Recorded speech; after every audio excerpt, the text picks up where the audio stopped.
Hello， 先生你好啊，可唔可以阻你少少時間做 BF Mini 訪問咧？可以啊。想問下 career 入面咧，你覺得最重要嘅一個決定係咩啊？我諗係離開 Microsoft，兩隻腳插入個教育界咯。你係做 startup 嘅？係啊。可唔可以帶我哋去你 office 睇下咧？可以啊，呢邊啊。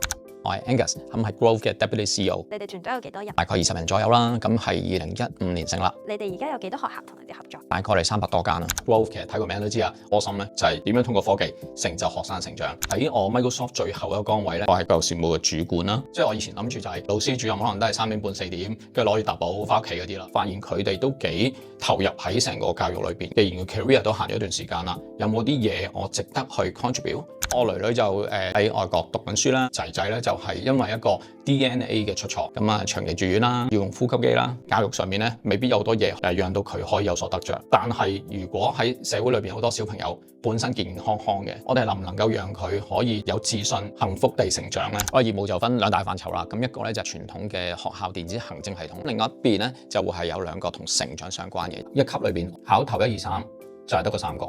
考第一同所謂考第尾啦，個智能係咪差好遠呢？我懷疑唔係，或者因為覺得自己唔得，無謂努力。喺呢個系統裏邊，我哋希望建立個自信啦，讓到佢有個正向嘅諗法。我創最緊要嘅特質，我覺得係有感動別人、感動自己嘅能力。好多嘅諗法咧，其實可能之前未有嘅，有個好強大嘅心理狀態咧，去推動自己啦，都讓到別人咧明白、接受你